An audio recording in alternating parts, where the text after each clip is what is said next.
Good afternoon, Diane. How are you? Hi, Taina. I'm doing wonderful. How are you today?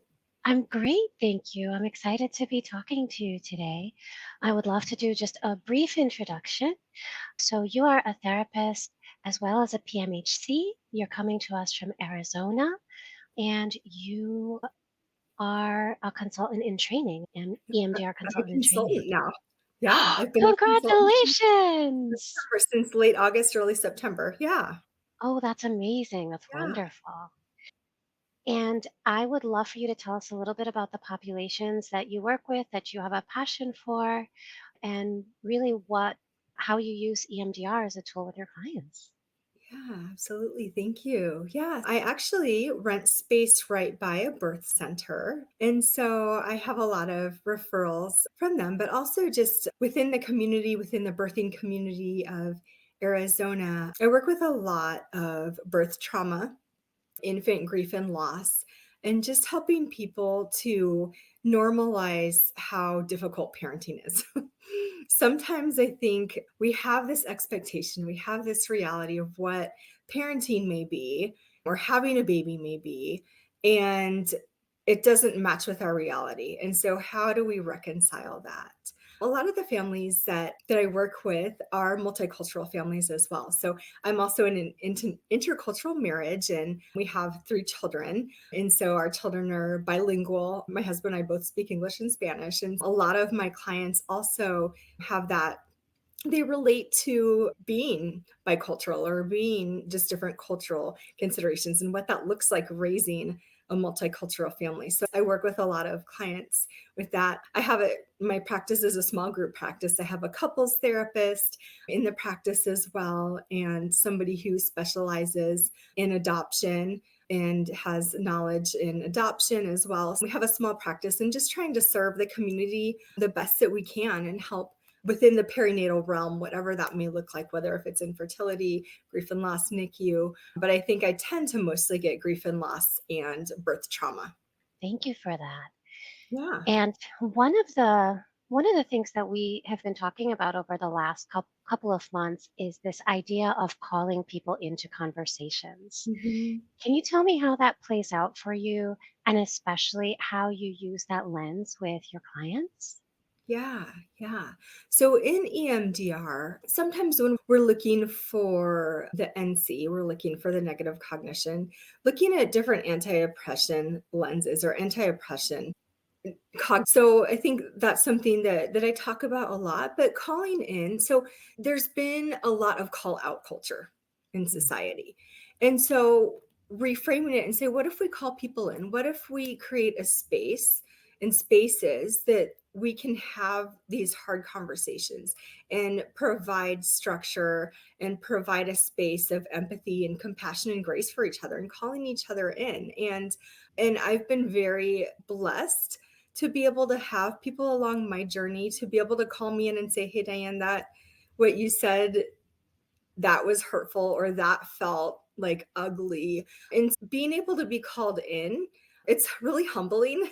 And you have to do your own work about it and have to be willing to be wrong and be willing not just to be wrong, but how can I correct this? Or how can I say, communicate what I was trying to communicate in with a culturally appropriate or non offensive lens. And unfortunately, it's a lot of energy for BIPOC folks to be able, like emotional labor, mental labor, to be able to have those conversations. And so I think there's not a lot of safe spaces for that, but it's really through relationships and being able to have relationships and be willing to say, hey, like, this is, I really care about this. I really care about you as a person. I really care about the community and people.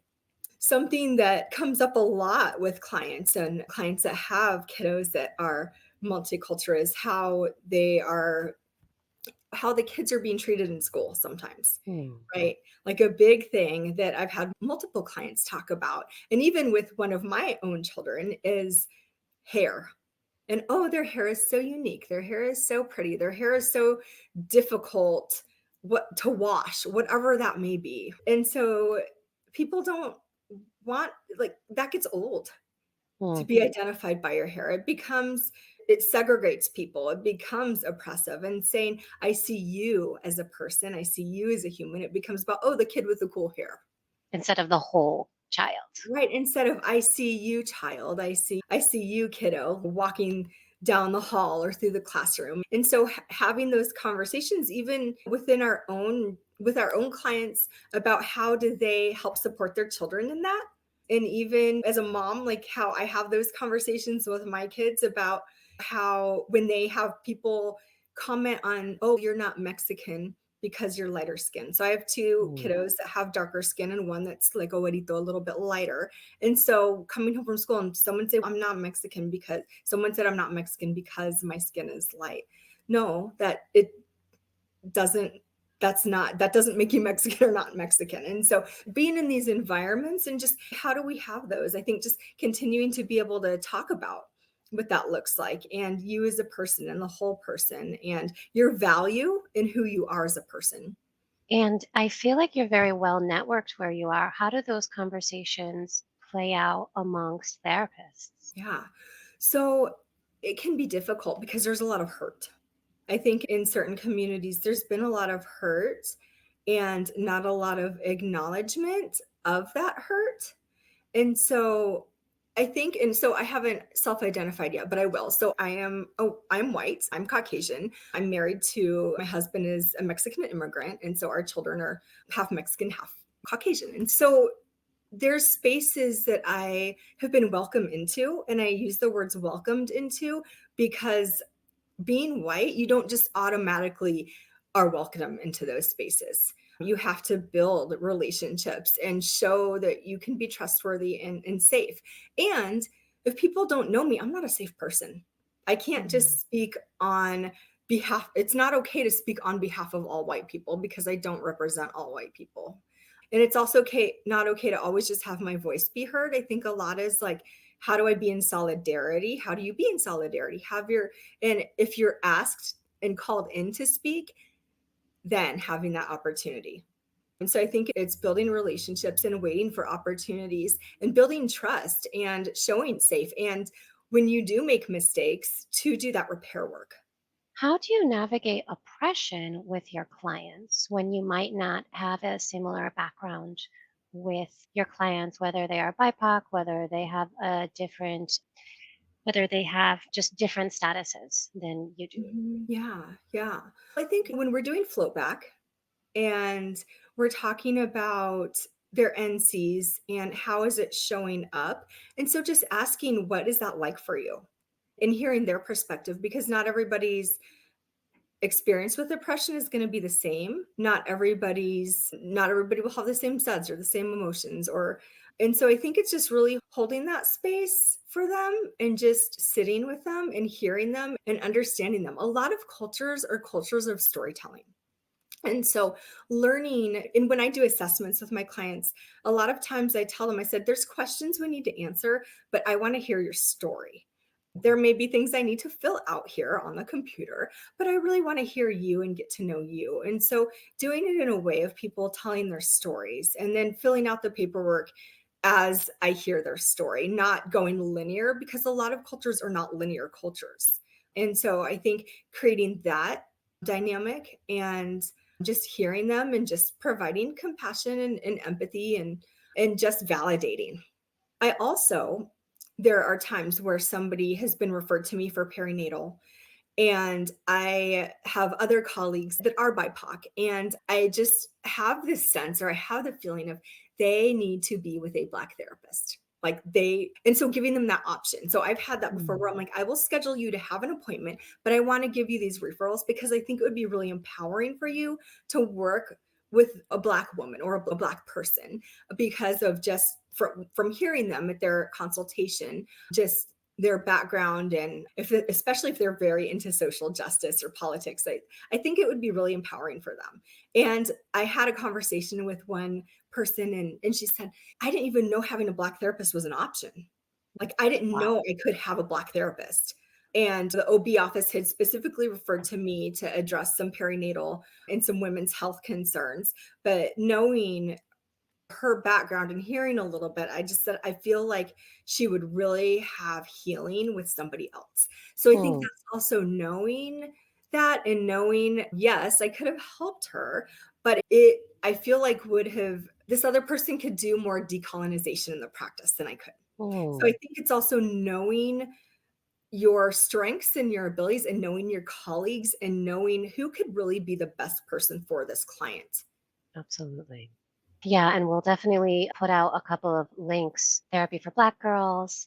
There are Mhm. some Latinx, Latine directories as well, where Mhm. if people are interested in making those connections, they can do so.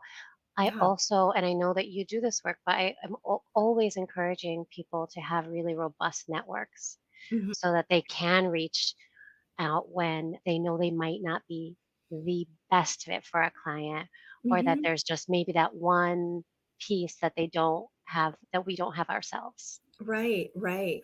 Absolutely. And something I think that's important too is to be transparent. And so something also that if I have clients that call in and they speak Spanish, I will tell them Spanish is my second language. I am bilingual. I am fluent in Spanish, but I want you to know that I am Caucasian, just because some people want a Latina therapist or they want a Latinx therapist. And so I need to, just because I speak Spanish doesn't mean, and just because I'm married to somebody who immigrated doesn't mean that I am that or completely understand. I have a very close view or an experience, but it's secondhand. And Mhm. I've been in Latinx communities for almost 30 years. And so, as much as I have tried to live among a culture, and I've lived in different countries and things, but as much as I have a love and understanding, I am still at the end of the day white. And I Yeah, know that. yeah. And I think that's important to know that. I hear that, and it sounds like you've done a lot of your own work along the way. My question to you is for people who are not that far along in their Mhm. journey of understanding how their identity might affect these nuances of privilege and oppression. Mhm. Where are we sending those people, or where are we recommending if somebody says, "Oh, I have a lot of questions after hearing Diane speak. Yeah. Am I picking up a book? Am I going to?" Yeah. Yeah. So I think books are a really great start because, again, it's not the responsibility of the BIPOC community to educate and teach, because it is emotional and mental labor and it's exhausting work. And, but I think it's also developing relationships, but having, again, like you started with, the call in culture of like being willing to be called in and being willing to take a look at yourself and see how you may have worded something or said something, or even coming from a place of privilege. It's even something as simple as you're standing in line at a store and the cashier or whoever, if you identify as white, calls you before somebody of color. Like being aware of that. Like it starts Mhm. with your awareness and how you're showing up, and how your community around you, your demographics, and what that looks like, and being like, how am I showing care and concern for just in my everyday life of how I'm showing up, even at the grocery store, at the gas station, wherever it may be. And how am I treating people? Am I using my privilege? Because just because I am white, I have that automatically. And it's not okay and it's not fair, but it's how the world unfortunately works. And there's been times too, as I've been at a doctor's office and there was a BIPOC person next to me and they called me, and they were there before I was, called me first. And I said, no, she was in line first. And it's just like society will see that and say, oh, because you look this way or because you deserve to go first. And that's not true. So I think something else that's really tricky is, even I have communities in Arizona that are very, that I feel safe in. BIPOC communities are very safe. They feel safe with me. I feel safe with them. But just because, and even at Touchstone, I feel like it's familia, right? Like I feel like safe in the Touchstone community. But there's communities, or I feel like they are getting to know me and feeling safe with me. But there's communities in Arizona where they don't know me. And so I'm not a safe person. And I think just reiterating that, and just because I have that, I have some life experience, but I'm a little bit farther on my journey. I think it's, you have to be careful because my voice doesn't always want to be heard. And so I think that question has been asked before in different trainings. I think training is also another really important way to learn. And hearing, I think it's a lot of sitting back and hearing from people and observing and self-reflection and not being always the first one to talk, Mm, right? And give your opinion, and just hearing and learning is important. So I think recognizing when does my voice want to be heard and when is it invited? So I think it's waiting for that invitation, but I know there's also been platforms where people say, did none of the white people step in and say something? And so I think mm, that's a tricky dynamic because we don't always, I will speak for me. I don't always know when my voice is welcome and when it's not. And so I think if I have a relationship with somebody, it's asking permission and saying, yeah, hey, I might be noticing this or seeing this or X, Y, and Z, whatever it may be. So I think that's also something that's hard. And it's really through relationship, honestly. I think it's really through building relationships and having relationship with each other. thank you. Are there points that I have not touched on that you have this passion for? Because I know that you do a lot of work Mhm. in this area. Yeah. So I'm thinking like with EMDR specifically, I think something that comes up a lot is maybe a sense of not belonging. I don't belong, or I'm an other, or I'm not important, my voice isn't important. So just thinking of NCs along those lines for people that are working. And so again, like when we're looking for an NC in negative cognition, to really dig. I always encourage my consultees, like dig, dig, dig for that NC, get the right NC. So I think finding what is the core of that belief in finding spaces and creating spaces where there is belonging, and it's not always a fight and a struggle. And I apologize, my dog's whining behind me, so if you hear No a weird worries. noise, that's what it is. Yeah. Yeah, I find it really hard to talk about the oppressive cognitions without having that bigger conversation about connection and belonging because when Mhm. people are oppressed, I feel like there are those larger issues of not belonging in certain spaces. Mhm. And then I always do like to bring up the fact that for people who experience oppression and whatever their roles are, Mhm. that it doesn't mean that life is necessarily awful because there is still beauty and strength in culture and just different experiences and relationships that they may have in their lives. Right, right, and spending time and energy in those spaces that connect with your core values, and where you do belong and where you find connection and where you find healing. And I think going back to what are my core values? What are the things that make me, and how do I build on that and strengthen my core values and my core identity? And I choose my identity. Maybe society has some thoughts or opinions, but it doesn't mean that they're my truth, right? And so Yeah.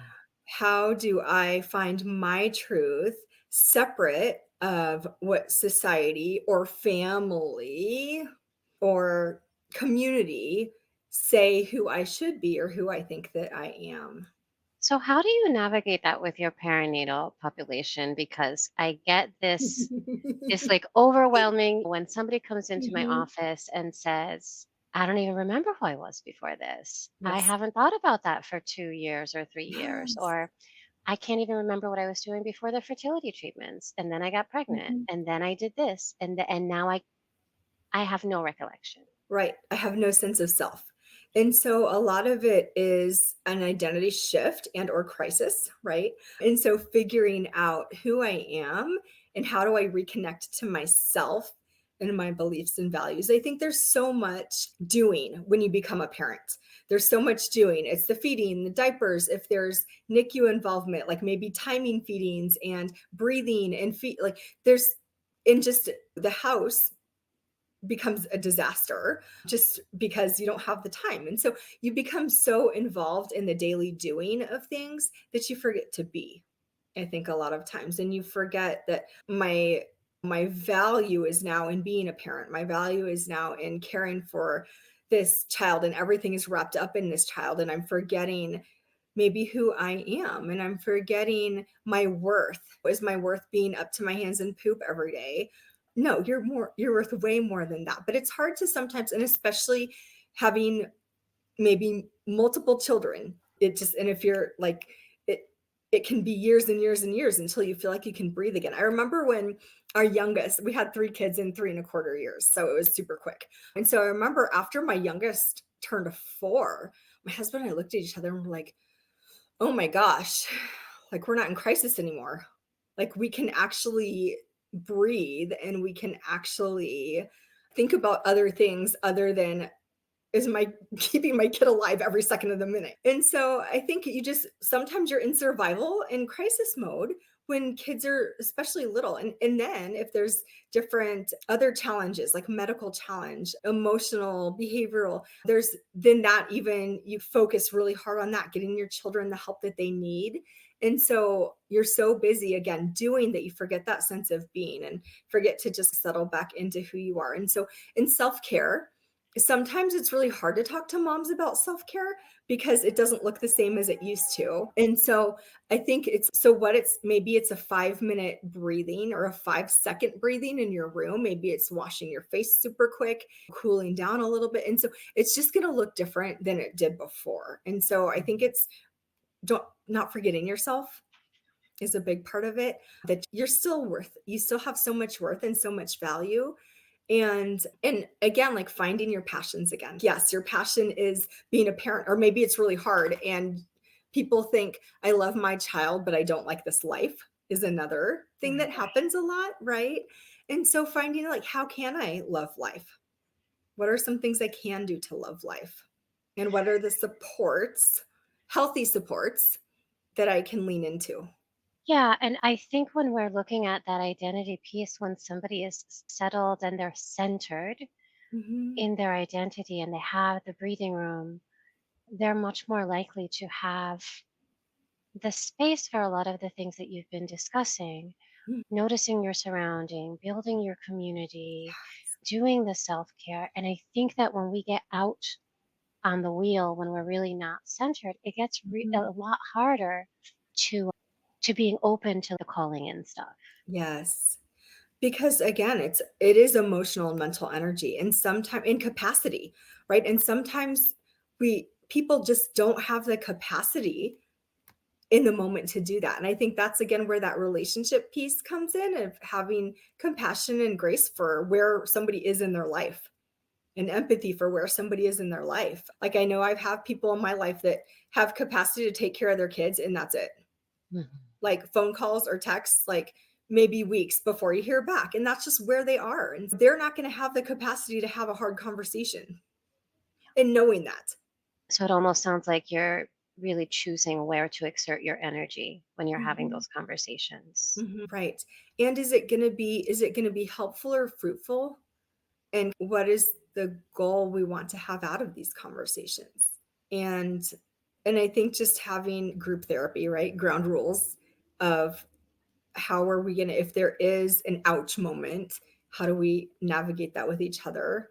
So it's almost creating a framework of having conversations. And if we're wanting to do it in a professional setting, right, amongst professionally. And I think even organically, that's also helpful too. But again, not everybody's brain works that way, right? That's also the structure of it is a very American concept. And so also wanting to have the conversations, but learning how to meet people where they're at and not say, okay, here's our agenda. Here's how do we call in? Like, how do we? Because I think that's where some people's brains may go is, okay, here's a structure of how we do. No, like somebody else's job is to lead and your job is to listen. Yeah, it sounds like there needs to be some fluidity to that. Mhm. Mhm. Mhm.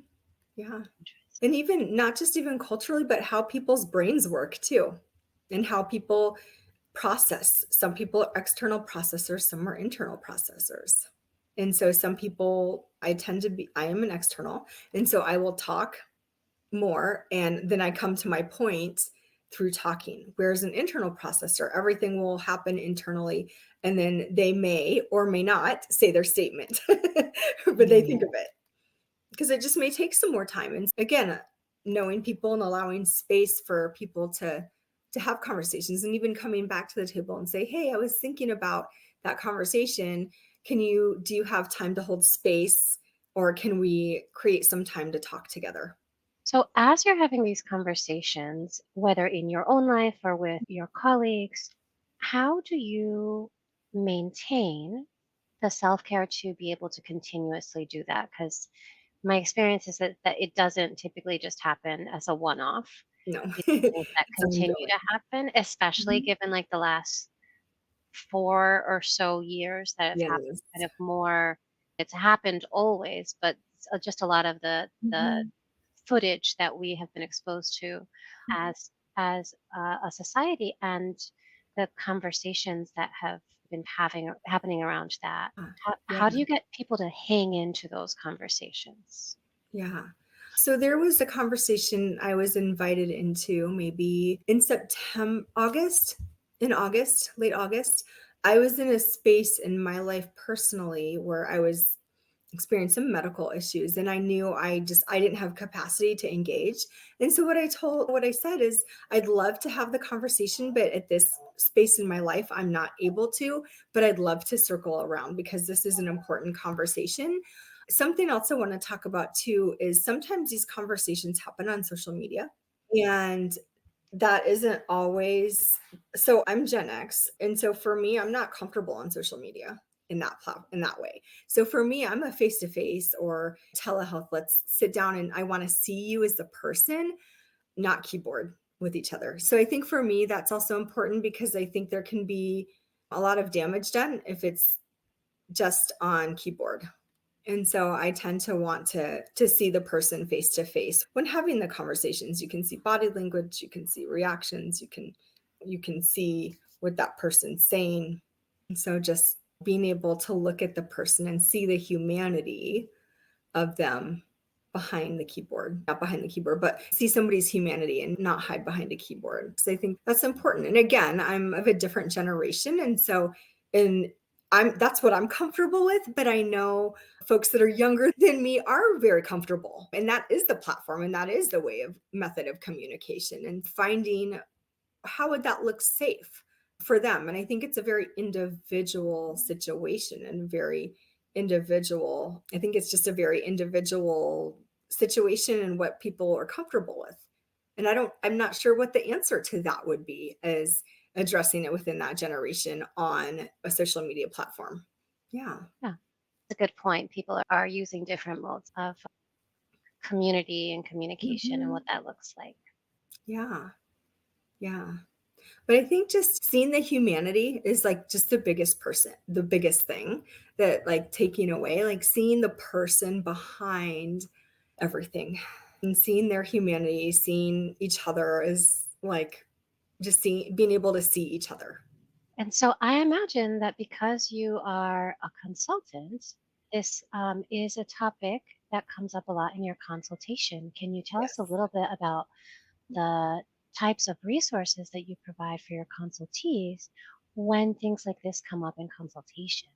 Yeah, yeah. So I actually have a list of anti-oppression NCs that I will provide, and even talking about again the story of the culture of storytelling, and so really hearing people and spending maybe some more time in resourcing and history taking and really getting to understand somebody and asking a lot of questions, and asking not questions in interrogated in that way, but asking, so how with maybe with a weave, because I explain with people when we're resourcing we might use it as a weave, and so I did a lot of explaining of why I'm asking certain questions or what would feel helpful for you. So I think it's getting to know what would feel helpful for that specific client, or is there anything that is not helpful, because I would want to know that too.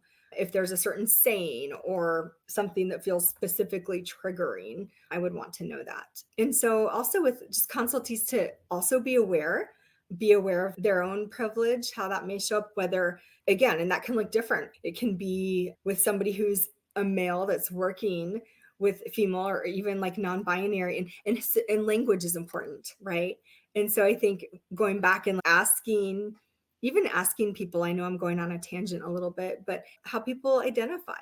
and say, my name's Diane. I use she and her pronouns. What pronouns do you use? And so just even inviting people to be able to share without misgendering somebody, or because that's also another part of it. Looking also, as we're talking about being culturally sensitive or sensitive also with age, how we're working with folks of different ages too. And back to perinatal, again, not assuming that every family is a heterosexual male female family.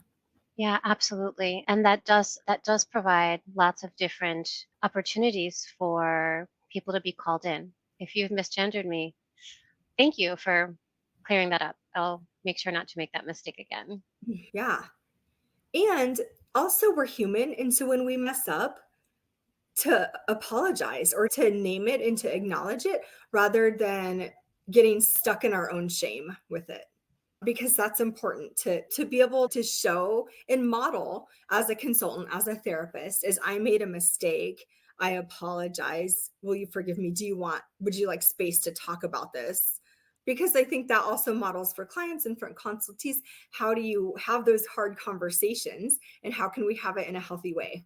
Oh, thank you. I really appreciate your You're time. welcome. You're welcome. Thank you so much. I really appreciate being a part of Touchstone and just absolutely, I just absolutely love Touchstone and the work that everybody does. Thank you. My Yeah. pleasure. Take good care.